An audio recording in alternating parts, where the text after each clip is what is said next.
Here we are, another adult Bible study session. We're going to pick up sort of where we left off last time. When we were together last week, we were looking in Matthew 15 and Mark 7 at a couple of accounts where Jesus is dealing with the Jewish leadership, talking to them about that which defiles. Just to refresh your memory, Jesus was somewhere up around Galilee, and Jewish leaders had come from Jerusalem to do something. We don't really know exactly what the intent was. Clearly they're hoping for some interaction with Jesus. They want to see what he's doing. They want to listen to what he's teaching. And when they find him, they notice that Jesus' disciples don't go and wash their hands before the meal. That would have been something that every Jewish person did before eating, after coming from the marketplace. Lots of other circumstances would have led them to pour some water over their hands for not deep, OBGYN scrubbing in kind of cleansing, but more just a ritual rinse, I suppose. It's more about the ritual than it is the cleaning of the hands. So, Master, why don't your disciples wash their hands before they eat? And so we've been going through that discussion that Jesus says that it's not what goes into a person that makes them defiled or impure or unclean. It is what comes out of them, because that's coming out of their heart. This is not the only time that Jesus had said something about the condition of a person's heart and how it reveals a lot. I think very often about, I think it's Matthew 12:36. I can never remember the numbers right. But Jesus says it is out of the overflow of the heart that the mouth speaks. You got trashy stuff coming out of your mouth. It's not because your mouth is dirty, it's because your heart is full of crud. Jesus says the same thing is true in reverse. It's not eating with dirty hands. It is not eating unclean food that makes a person unclean. It's what is in their heart.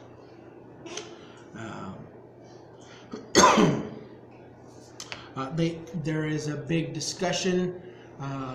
We talked about last week the difference between the commands of God and the traditions of men.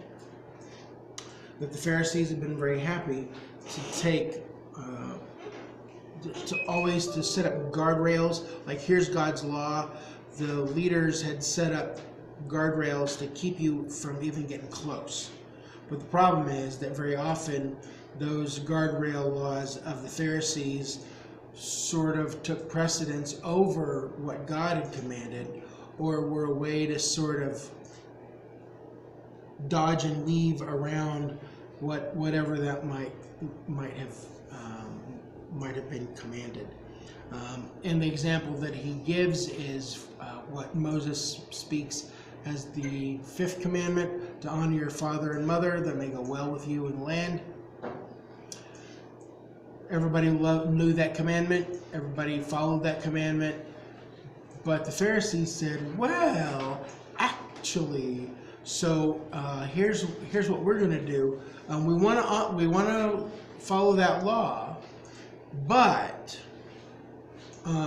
we're gonna get around it by saying, Mom, Dad, I have all of this wealth that you think that I'm going to use to take care of you. I have made a decision that I'm dedicating all of this extra wealth to the temple, and so I can't give it to you. I'm so sorry. but I'm such a good, righteous person that I've dedicated the rest of my wealth to God's kingdom, and I can't give any of it to you. Sorry about your luck. Jesus says that's not the way that's supposed to work, because Moses' law, God's command that came through Moses, is much more important than this rule about Korban. You know, my bank account is Korban. It's dedicated to the temple. Because they didn't actually have to give it to the temple. They could just say it was dedicated and just hang on to it for the rest of their lives. But that money is set aside for church stuff, so I can't give it to you, Mom and Dad. Honor your parents. You've strained out and gnat and swallowed a camel kind of a thing. Okay?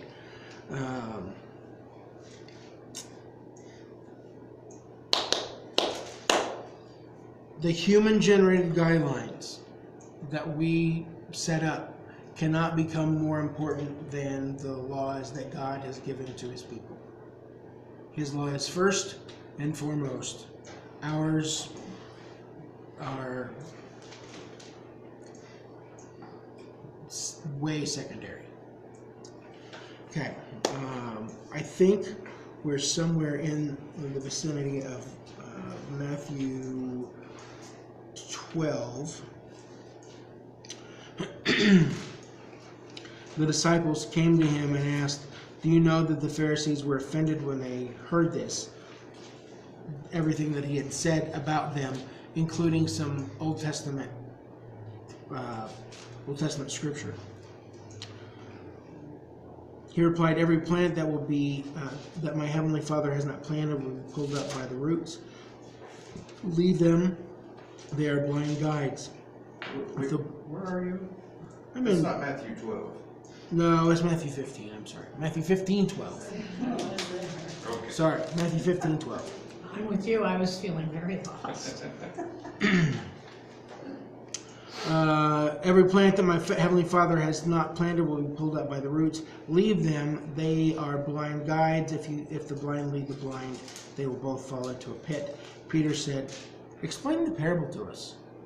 Jesus asked them, "Are you still so dull? Don't you see that whatever enters the mouth goes into the stomach and comes out of the body? But the things that come out of a person's mouth come from the heart, and these defile them. For out of the heart come evil thoughts, murder, adultery, sexual immorality, theft, false testimony, slander. These are what defile a person, but eating with unwashed hands does not defile them." Okay, so the disciples are worried, because that's really what you would expect. That they've been with Jesus for a while, but there is still some respect for the authority and the position that the Pharisees and the rest of the Jewish leadership have. Jesus has hit them with this big slap that comes from Isaiah. "They honor me with their lips. Their hearts are far from me. They worship me in vain. Their teachings are merely human rules." And it says, they don't get it. Guys, they just don't get it. They should, but they don't understand this. And the disciples say, "Oh, teacher, well, do you know that you offended the Pharisees when you said that? Are you sure that's something you want to do?" They were really bothered. The word that they use is scandalizo. They are scandalized. A scandalon is a stumbling block. It's something that you throw in the way that somebody will trip over. "Teacher, don't you realize that the Pharisees are tripping all over your words?" They're displeased. They're indignant. This is a word that's not used elsewhere in the outside of the New Testament, and Jesus doesn't seem to be concerned. "Do you know that you offended him?" He goes on to describe the Pharisees as weeds that need to be pulled up and destroyed. They weren't planted by God as weeds. They aren't producing any good fruit, and so they are going to go away. He calls them blind guides who are leading the blind.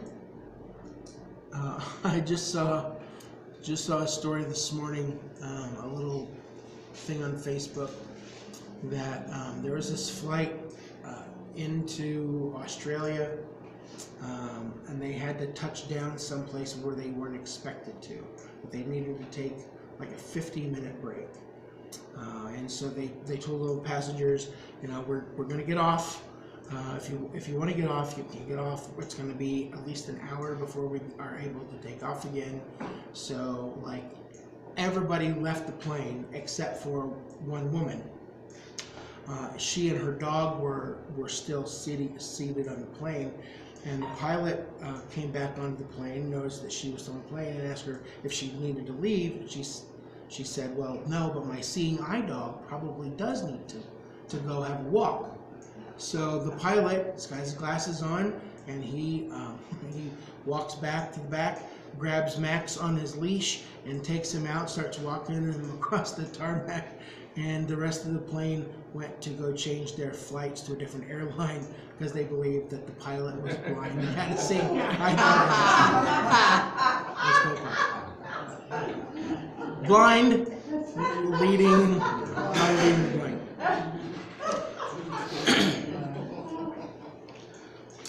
They promise that they will show the way to others who are in need, but they are incapable of seeing reality themselves. So how can they lead somebody out of the error that they're in when they themselves are steeped in it? They can't find their way out of the room. So don't follow them. God's going to deal with them later on. If they wanted to see, they would open their eyes and understand. But they're blind, and they're happy to stay blind. So God did not plant them to be Pharisees. They're Pharisees because of their money.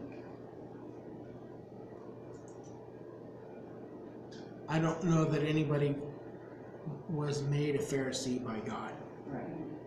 Okay. So that's why you It's didn't plant them. They're not leaders that He put in place.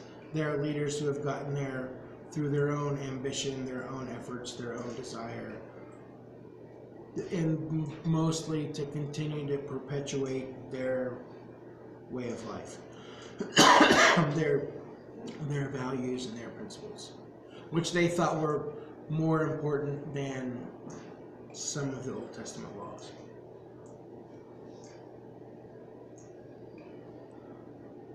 I suppose that would probably tell us something about people who end up trying to lead in some kind of ministry, who really are not connected to God in any way. They're just doing it all on their own. They're not going to have any lasting fruit. There's not going to be anything meaningful take place. Why would you do that? There's a lot of... Why would you do that? It would seem to me like that has maybe happened right here in our very own home state. I know, I have a friend. People who are not really called by God to do anything, but they've convinced themselves that they're doing some sort of divine work. I have a friend who started dating this guy. I guess she's still with him. He was a minister and he was getting ready to retire, and she told him right off the bat, I don't do religion. And so he started telling her that he doesn't really believe what he preaches. He's just doing it for a job. I know. Really? I believe that would be a weed that will be pulled up in the end, just like Jesus says here. Kind of like that one guy, preacher that, or evangelist that wants you to give him money so you get another airplane. So you can fly around the world. See that on TV? Yeah. Whoa. It's mega. Well, you know, people are giving him money to do it. It's like he's already got it all there and give him some more money.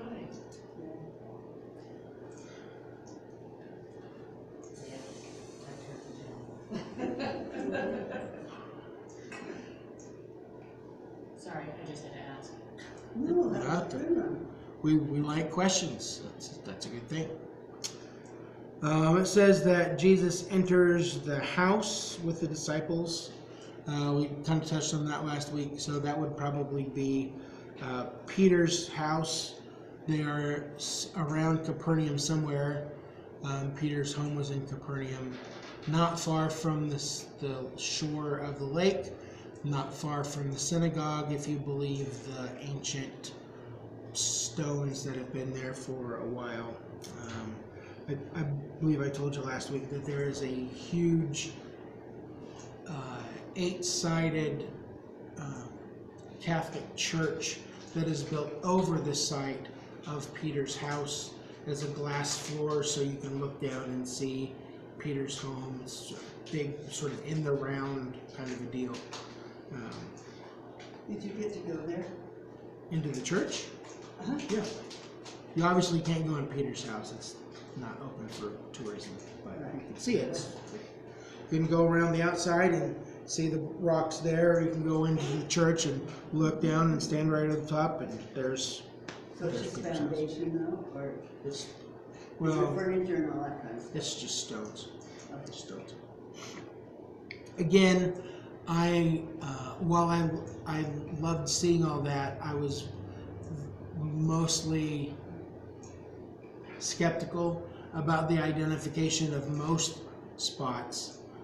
You know, this is Peter's house, this is Mary's, this is whoever's home, their birthplace, like, yeah. Well, there's 4 other places that claim the same thing too, so it's kind of hard. But this one was a really big one. It's a very popular spot. Jesus goes in and asks them why they are still so dull, why they are unintelligent, why they don't have any understanding about this. The word is asinetos, which is the opposite of synetos. It's I'll do it on the board over here.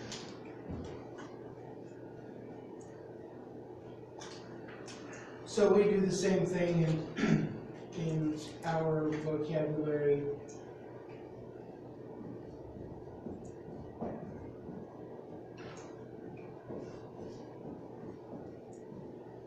So it's this A that makes it against. This means to have understanding, to have perception, to have intelligence.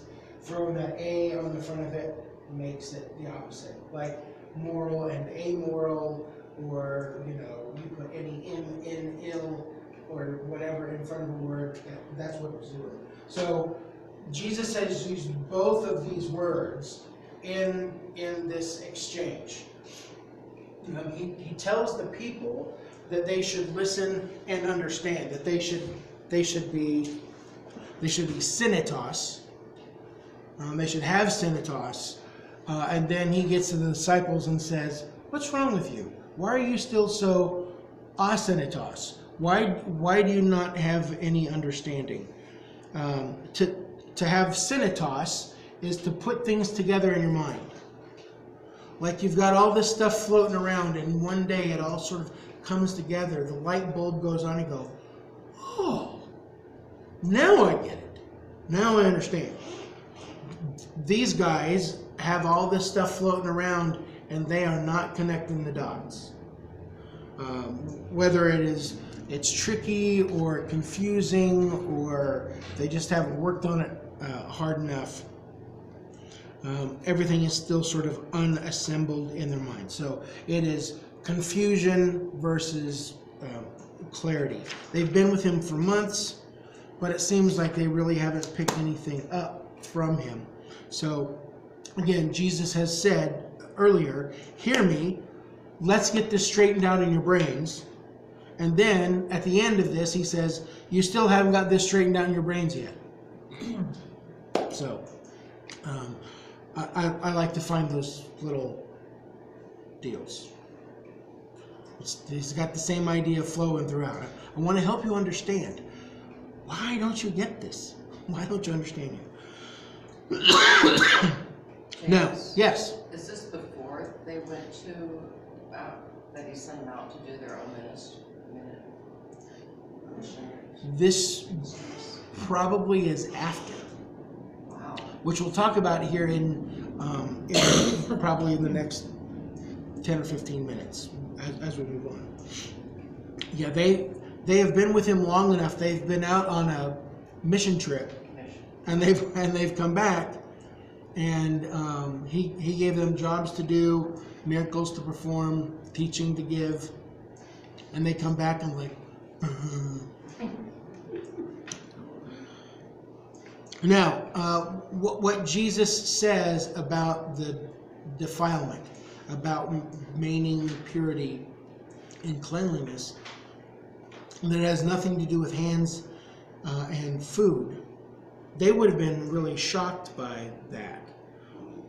Because Jesus is essentially saying that all of those Old Testament dietary laws, eat this, don't eat that, eat this in this specific way, kill this in this way, so it's free of blood, so it's eaten the right way, and you're not, bringing judgment upon yourself. Make sure that you wash your hands before you eat, clean the bowls this way and that way. Jesus is essentially sort of saying, that doesn't matter. If you think that's what's going to make you impure before God, you have really missed it. That's got to be a very surprising thing for people. Mark makes an application in his version in verse something or other, 19. In saying this, Jesus declared all foods clean. Mark 7:19. In this chronological study Bible, they're on the same page, so I don't have to do any turning. Mark 7 and Matthew 15 run parallel. But Mark includes in there this little parenthetical statement that in saying this, Jesus declared all foods clean. Matthew doesn't mention that, but Mark gets the application. If Jesus is saying that it's not eating food that makes you dirty, not eating unkosher food that doesn't make you unrighteous before God, Mark says, oh, well, if that's the case, then all food is okay to eat then, right? And what we'll see in the book of Acts, in chapter 10, when Peter has the vision of the sheet that comes down with all the creatures on there, eat this. Oh man, I couldn't eat that snake. That's against the law. I don't eat crabs. That's against the law. Goes back up, comes back down, eat this. Nope. 3 times it happens. Finally, Peter realizes what the message is. Do not call anything unclean that I have declared clean. God makes all of those things edible because God is what makes people pure and clean. It's not dietary restrictions. So Mark is just a little ahead of the book of Acts here.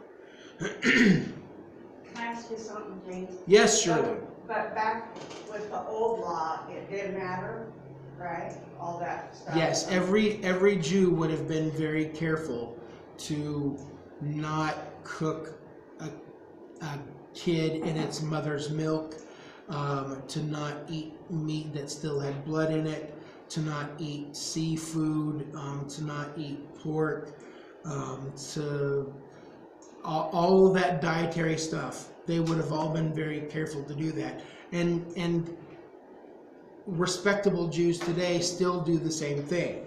I mean, they won't eat pork. Things have to be declared kosher by the rabbi if they're going to eat it.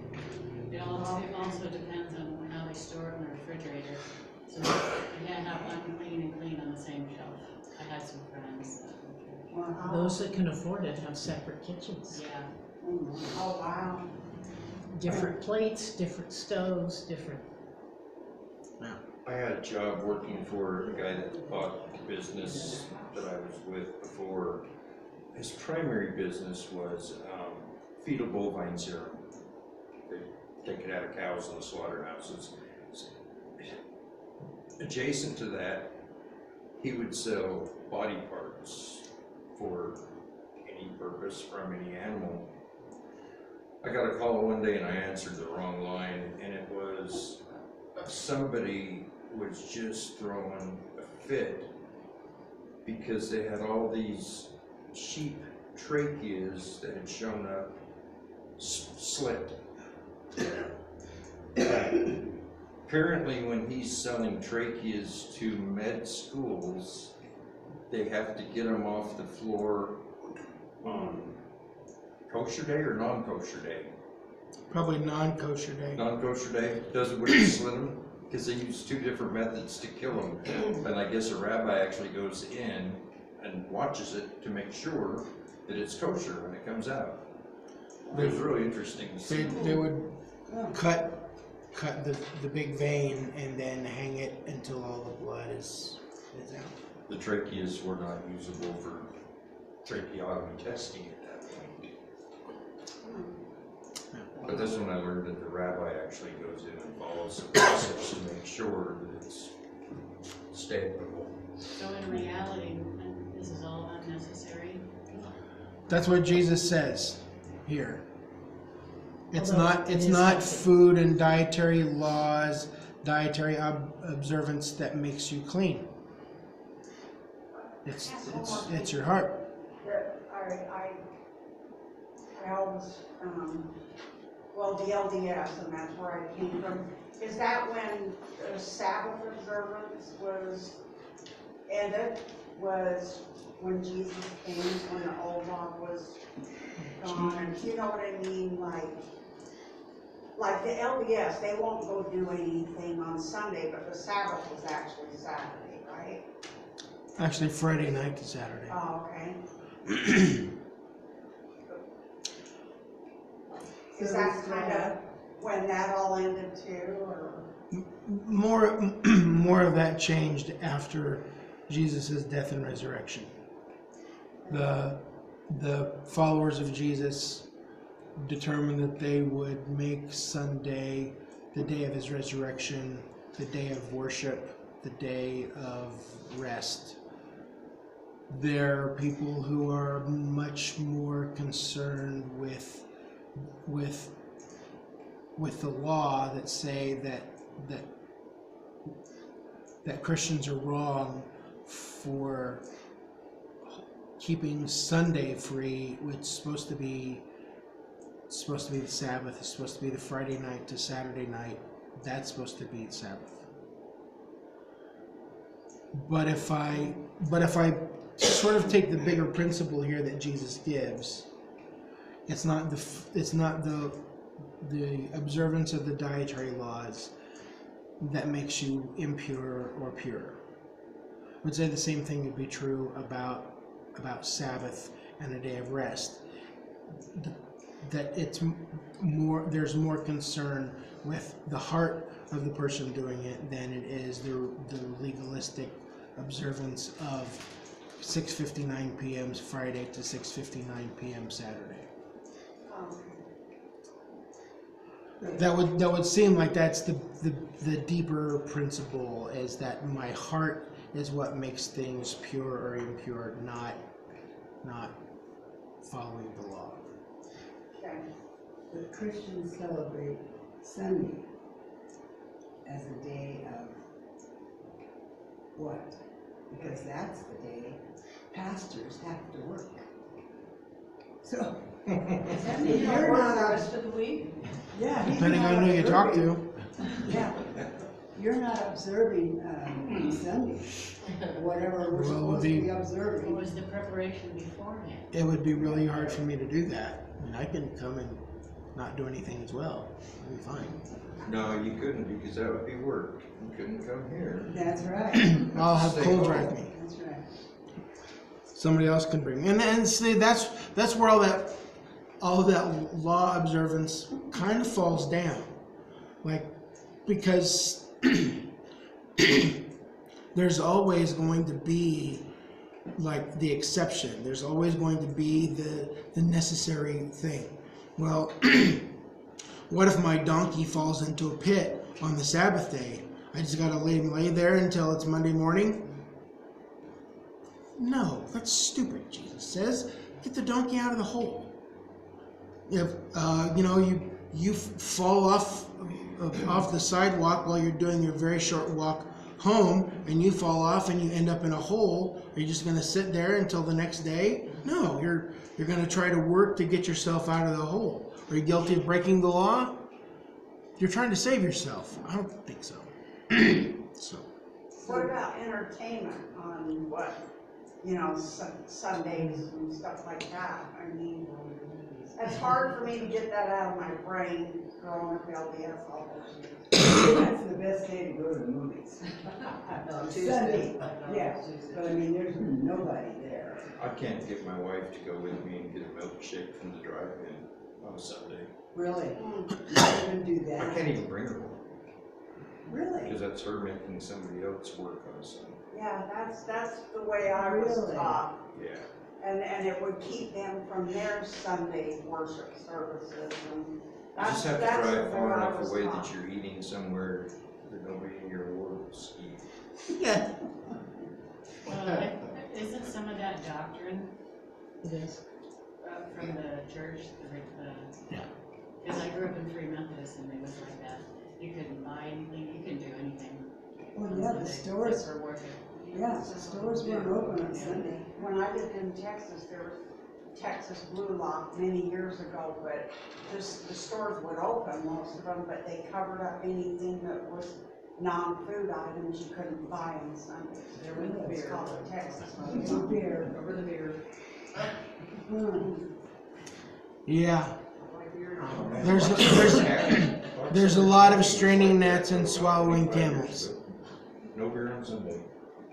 Can't go out to eat because we're making somebody else work. Can't go to a movie because somebody else is having to work. Of course, Mom can cook dinner. She should have done that on Saturday, having the Should crock. have been prepared. Crock pots are for Sundays. We moved here in 1961, and at that time, there were no stores open in this state on Sundays. Oh, give me a break. I was in college. But there was nothing open on Sundays until the Ogden Mall came. And they just, we have to be open on Sunday. Somehow they did it. Well, they found out half the state is not LDS. And they would come by, yeah. The stores are a lot less crowded on Sunday. True. In Texas, it was the Southern Baptists Yes. that I think were behind the Texas Blue Law. Mhm. Yeah, they're pretty strong down there. Mhm. Jesus says it's not food that makes you unclean. It's your heart. He goes on to talk about all the cruddy things that exist in a human heart. Matthew and Mark both have a list of what Jesus says. They're not exactly the same, but they're pretty close. Matthew's list is a little shorter. Mark's has most of Matthew's list plus a few more. Again, it's in Mark chapter 7, verse 21.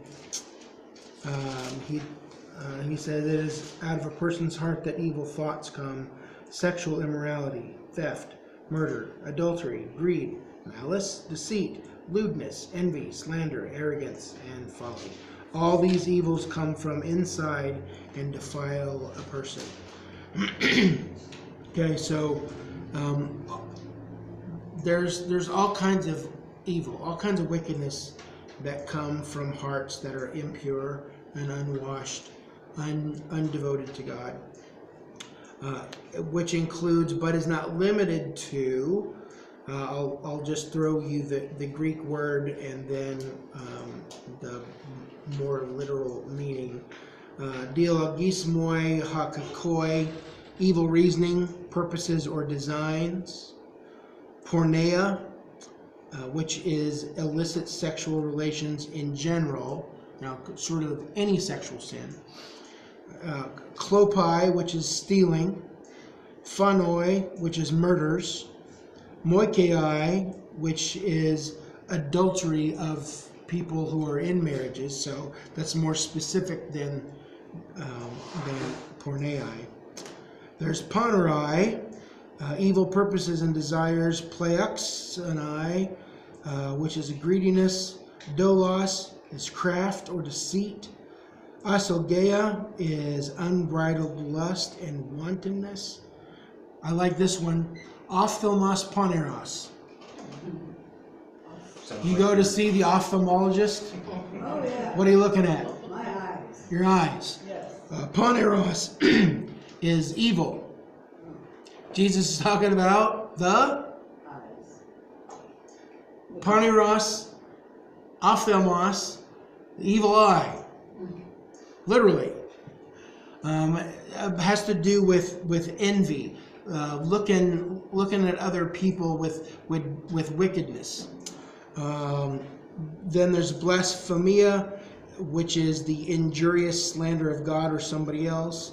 Hyperephania, arrogance, and aphrosine, which is reckless foolishness. Jesus teaches that all of those kinds of things are lodged in here. If you have a heart that is dedicated to selfishness, all that stuff is there.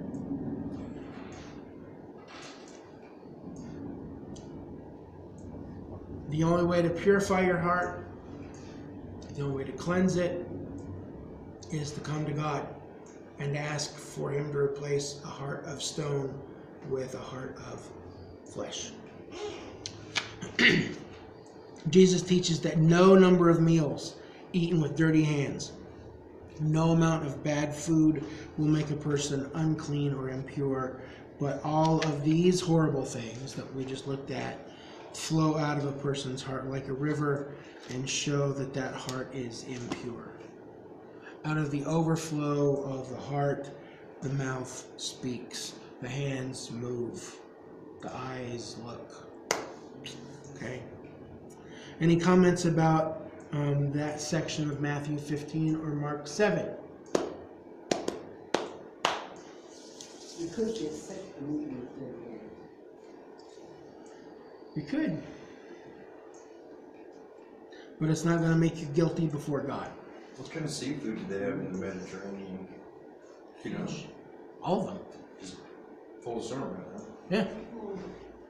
Crabs, lobsters, shrimp, fish, all kinds. But they eat fish, right? They could eat fish, but if it ate something else dead, like if it was a fish that is a mud sucker scavenger off the bottom, Right. they're not going to eat that. If it's a crab or a lobster that's going to scuttle around on the floor and eat the dead, decaying things, they're not going to eat that either.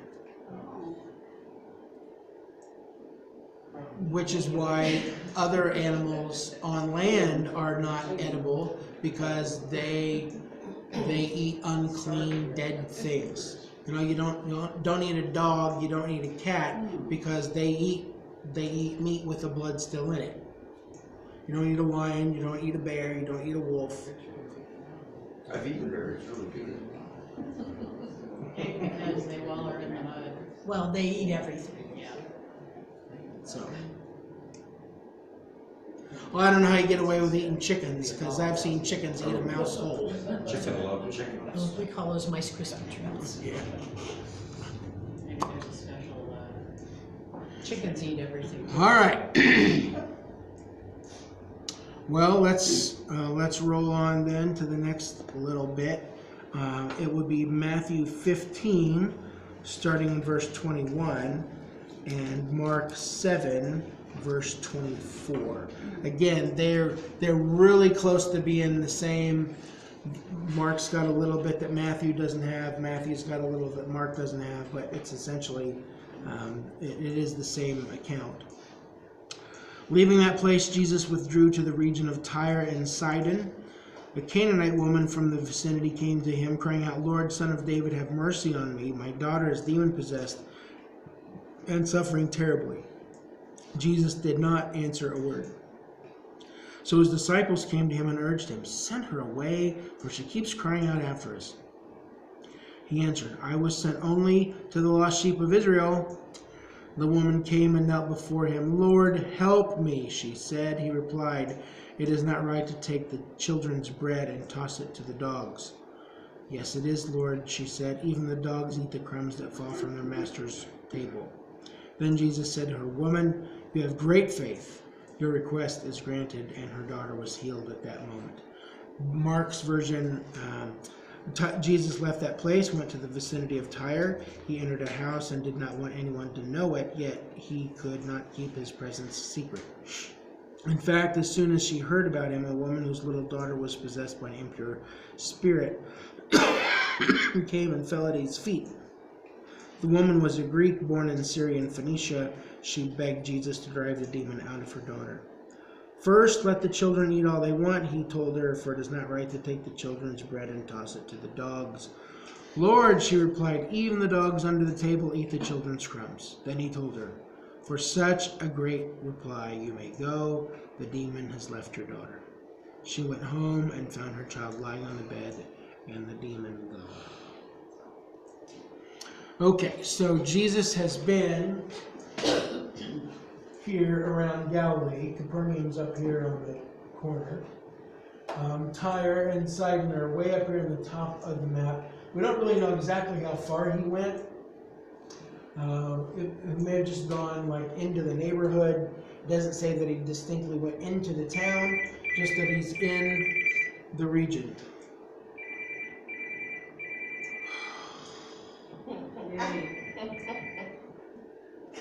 Hello? Hi. What? Yeah? I can't get there for a little while. I can't get there for at least an hour. Okay? So I guess just kind of do whatever they tell you to do. If they need you to go back to class or stay where you are, that's either way. I can't come for a while. Okay? Probably like an hour, yeah. Okay. Do I need to go get her? Tyre and Sidon are up here on the coast, probably lots of seafood restaurants. Jesus has come this way. I've been working on this all week long, and it wasn't really until late yesterday afternoon and this morning. It's like, but why is he going there? Then I think it seems like it's kind of a retreat thing for him. That there's no place he can go here where somebody isn't going to know who he is. So he takes off for a far country. He's going across the border someplace else, a region that is full of Gentiles. There are some Jews there, but not many.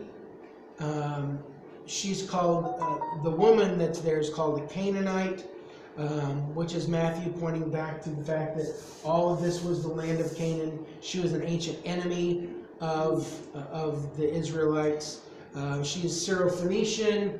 This region is of Lebanon, would have been called Syrian Phoenicia. She's called a Greek, not necessarily that she's just Greek, but that she's specifically not Jewish. Okay, so he's come up here to some house, a little log cabin in the woods, to get away from everybody for a while. And people hear that he is in the area, specifically this woman hears about him. Now, Carol made a comment earlier about Jesus having sent the disciples out. Didn't Jesus already send the disciples out on a mission trip? Yes, back in Matthew 10. And he said to them there that they were supposed to go to the lost sheep of Israel. That we've read that phrase now in Matthew 15 and Mark 7. So when in Matthew 10, Jesus says, disciples, go only the lost sheep of Israel, which means stay in Israel. Don't go out looking for Gentiles. You just stay right here, sort of in the home base. Now, Jesus, the Jewish Messiah, makes a very clear decision to go out into a Gentile area, so he's not around the Jews. Maybe this is this is included here because this is sort of like the lab for the class that Jesus has just taught. We've seen him just talking about what makes a person pure or impure. It's not what's from the outside, it's what's on the inside. So maybe this is the lab where he says, follow me, we're going in deep into Gentile territory, we're going to learn some more about the application of this. So he gets to this house, he is resting, and a woman comes, and she calls out to him with a very specific title. What is it in Matthew?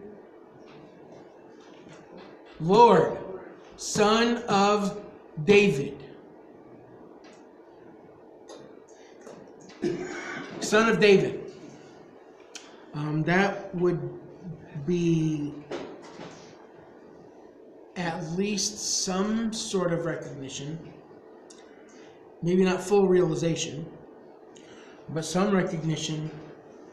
I can't even go get him.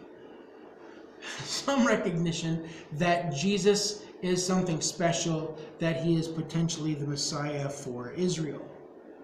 She cries out to him, Lord, have mercy. Okay, if you are roughly my age, there was a song back in the late 80s that was words that you didn't understand, but you sang it at the top of your lungs. Kyrie eleison, down the road that I must travel. Robert, so get that. Okay. Kyrie eleison. That is what this woman screams right here in Greek. Kyrie eleison me. Lord, Kyrie, have mercy, eleison me. She recognizes that he is something special, that the rumor about this guy is that he is the Jewish Messiah, and so she comes to him looking for help. To cry out for mercy is to be seeking, the really old word is succor, S-U-C-C-O-R. I had to look it up. Looking for help. So for some sort of immediate assistance.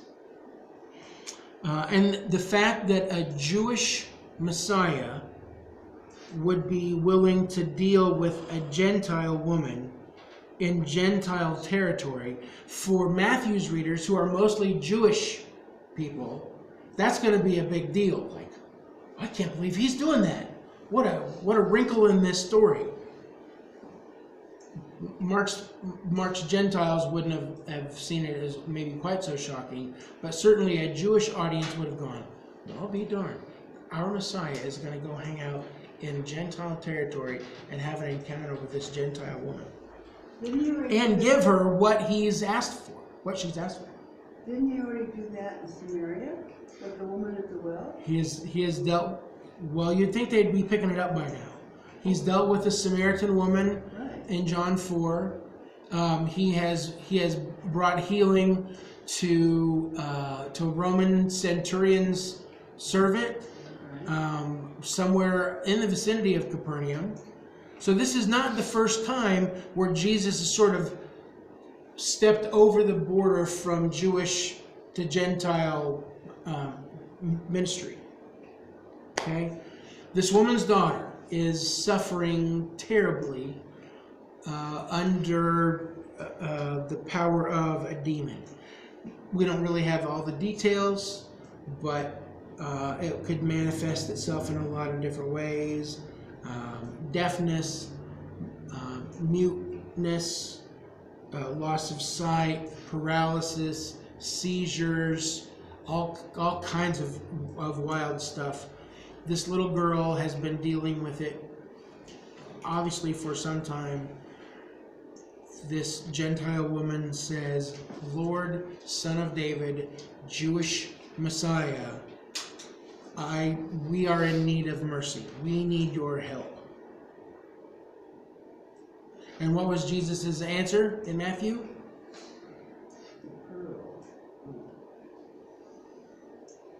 He didn't say a word. But the disciples did. And what did they say? Oh my gosh, will you get rid of this lady? We're tired of listening to her cry about this. Send her away. Now, I read that with my own bent brain. And when I hear them say, send her away, it means send her away because we're tired of listening to her. Don't give her what she wants.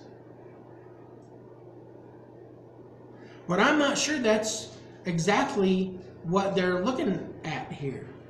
It could just easily mean we're tired of listening to her. Please, for the love of God, give her what she wants.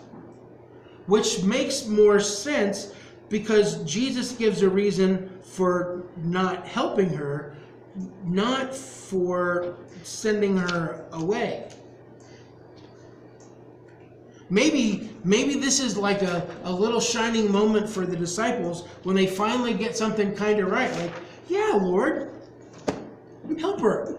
Give her what she wants.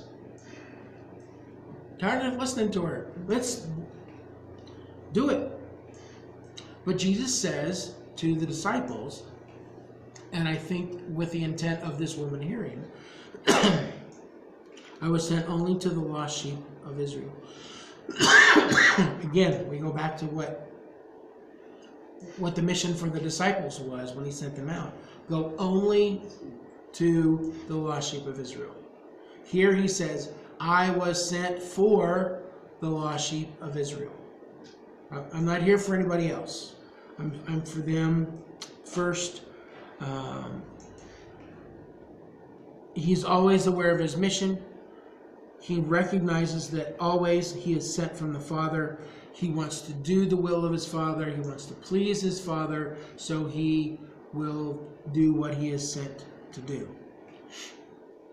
I'm only here for the lost sheep of Israel. And so the woman falls at his feet, kneels before him, and begs again, Lord, help me. It's a different verb, but it's still looking for the same kind of assistance.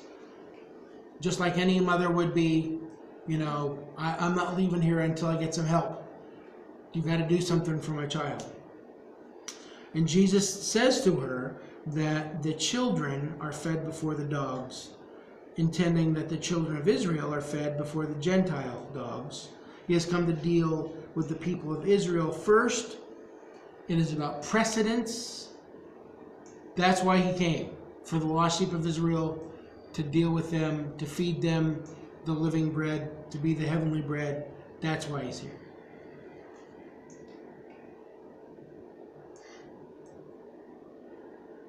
It seems kind of, at least cool, a little distant of Jesus to give that answer. But the woman, she won't give up.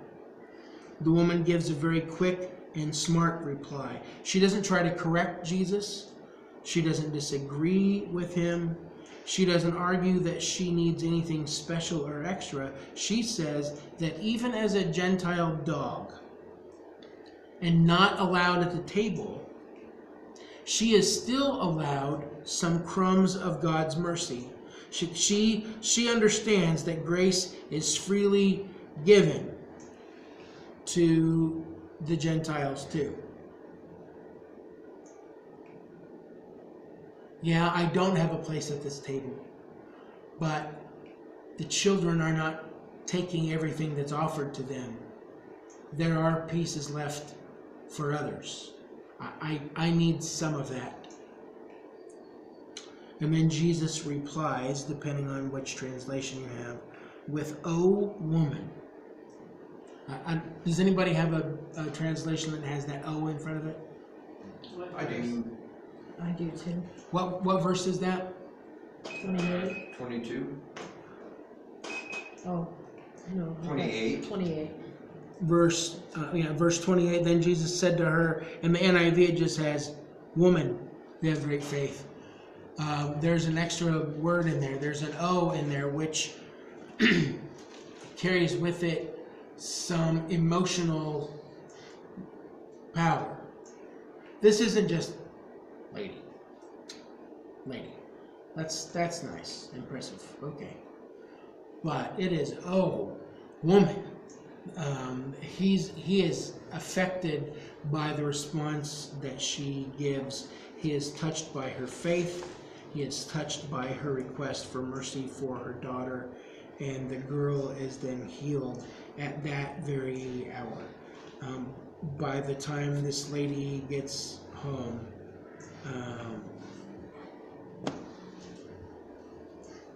her daughter is fixed. Whatever was wrong, seizures, fevers, blindness, paralysis, whatever, it's gone.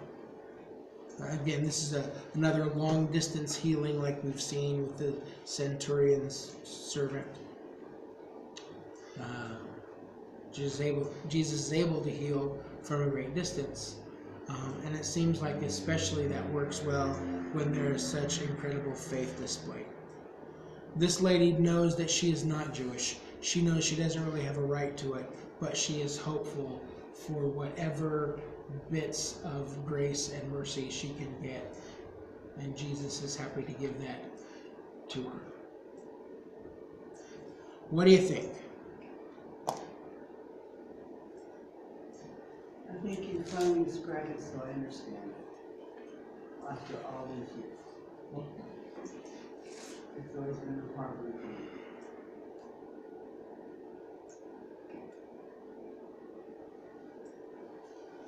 Do you need to pick up a child? You need to pick up a child? No, I don't. I can't anyway. Why? Because I can take Joan. my car is in the shop still. Well, you have people that can help you. I know that. I actually kind of don't want to help AJ because he's been milking this. it's My tummy AJ. hurts thing all the time. So, I have a question. yes, ma'am.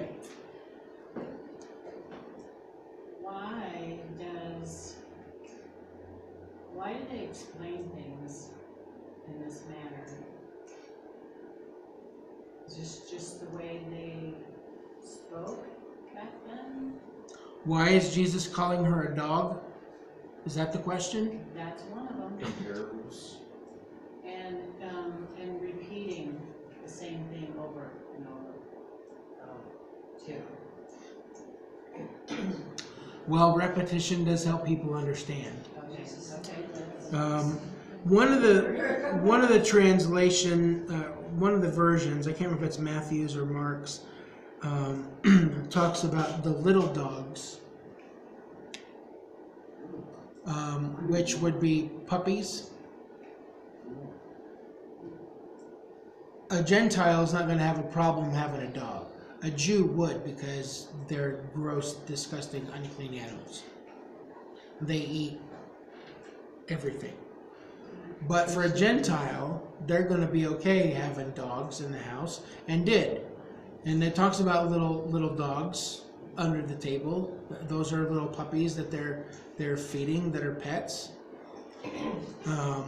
I don't think it's intended to have the same sort of impact that we would read into that. So this is kind of like a parable? Sorta. So It's figurative language for that's sure. That's what Yeah. I don't believe he is trying to be rude and abrasive to say, you're a Gentile dog, how dare you? That's how it might come across to us, dog.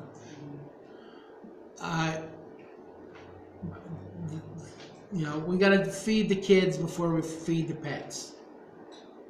We love the pets, but we love the children more. If there was somebody who had, fat and sassy hunting dogs and their kids were, ribs and skeletons inside, we would say that there's something really wrong with that, because there is. Yeah, those kids need to shape up. So what was your definition when you were going through your head of crumbs? It was Well, crumbs is the scraps and the goodness, leftovers. correct? the leftovers. I mean, Jesus is saying that he's come to bring heavenly bread to God's people. He is the heavenly bread. He is the message. He is the way to access God. That's first for the Jews. Her comment is, yeah, but, there's scraps fed to the dogs under the table too.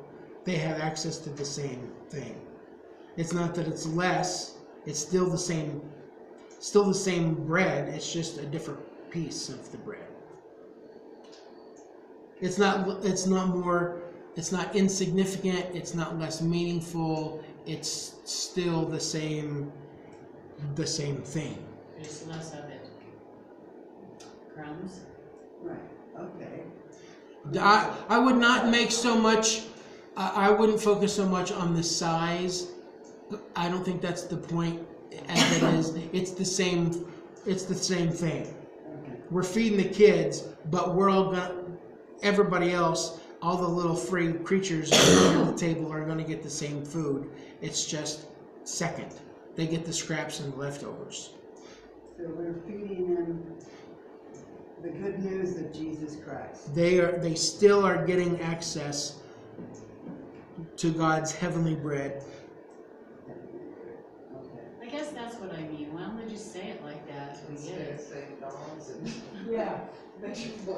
Because a chapter ago, when we were studying and talking about heavenly bread, the whole group was like, his group, not this group. They're like, why is he talking like that? He's talking about being heavenly bread. We got to eat his body? Oh, that's weird. Yeah. So Jesus clearly cannot win for losing. There's no way that he can express some of these things without somebody going, I don't get it. What? Huh? That would be me.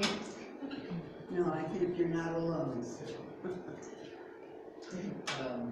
Couldn't this also be a demonstration of, not really a principle, but,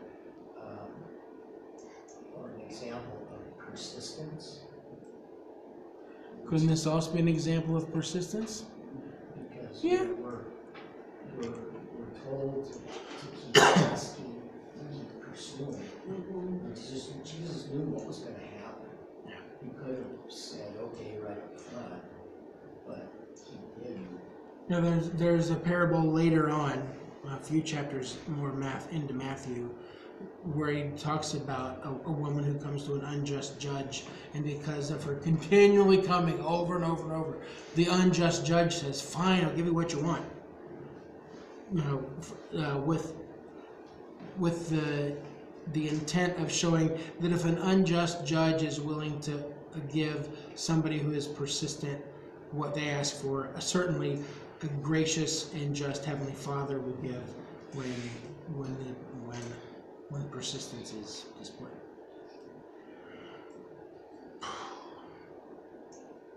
Okay.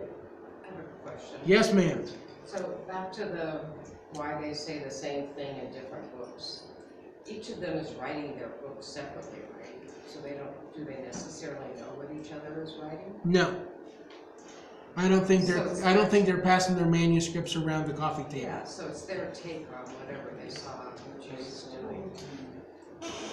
That helps me a lot, because I always wondered that too. It's like, why are they repeating this stuff again once again?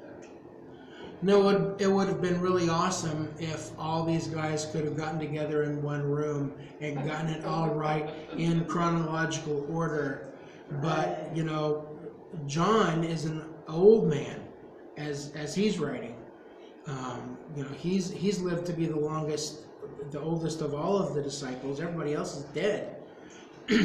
And so when he writes his gospel, it's very different than everybody else's, but there are still some of the same things and in some of the almost exact same language, which would indicate to us that it must be something that God really wanted us to know, because it's not just in one gospel, but it's in all four. So this was a big one. Pay attention. But also, like the next thing that shows up in Mark's gospel is a story that nobody else has, So it must have some kind of special meaning as well. But Mark wasn't a disciple, was he? Mark was not a disciple. He traditionally is viewed as being Peter's companion who is writing down everything Peter remembers. So it's not like. Matthew is a disciple, Right. Mark is not, but he's sitting with Peter, who is. Luke is a doctor who is an educated man, and so he is assembling all the things that he hears from every place. And then John obviously would have been one of the inner sanctum disciples that was with Jesus a lot, very close to him. So it's possible that Matthew was, this is in the Chosen, you see Matthew taking notes, because he was, you know, and you see, roll your eyes. and then you I'm see, trying not to. and then you see I love the Chosen. John, he's also taking notes sometimes, but he's watching Matthew taking notes, so it could be possible that they were, Sure. I mean, he was a fisherman, why would they take notes? I could see Matthew. I believe that is a lovely directorial, dramatic decision to make. I would be surprised if those men had the ability to carry around with them the tools and or the knowledge to write notes and file them and keep them for 30 years. Is that because they wrote on tablets? Well, they're writing on papyrus. Oh, ours. All right. Makes for a great show. It does. It does. It also adds to the credibility of the Bible. Having Yes. there, you know, Josh McDowell, his book Evidence That Demands a Verdict. He taught, and I don't remember the numbers, but it was all these people, all these different authors, all these different books across how many different years, and yet the Bible is continuous from absolutely from Genesis to Revelation. You It would- comes from all these different places. It's absolutely. J. Warner Wallace says a similar kind of thing when it comes to Gospels, that the fact that there is variation in them and adds to their credibility. Because if we had 4 Gospels that were exactly the same, word for word, dot for dot, we'd go, yeah, Bible by committee. this is bogus. They've ginned all this up. But there's some plot underfoot. The fact that they are not all exactly the same, I think, gives us a great deal of confidence in the truth of all of it. So. All right, we will pick up next Thursday at Mark chapter 7, verse 31, and move on from there. Kathy and Terry Tedder weren't able to be here today because they picked up a little something while they were dropping a granddaughter at the hospital yesterday. Their granddaughter has some sort of really horrible infection in her mouth. They've pulled all of her teeth. They have set posts for implants, and maybe they'll have to do some revision of her jaw, but it sounds terribly awful. Poor child. Yeah, her name is JC. Oh, she's the tall one. She got an infection in her mouth? She got some kind of infection that's caused her to lose everything. So she's probably maybe 30 years old. So did you say Kathy and Terry, that's where they are, or they picked up something They also? they went with her to the hospital yesterday, and they are not feeling well today. We're finding more germs in hospitals. Even my doctor told me that. Well, you should know. Why Well, are you that's- at the hospital if you don't have germs? why don't we pray and then I have a couple of requests. run along? My brother Andy was taking a turn for the worse, he was in the emergency, night emergency room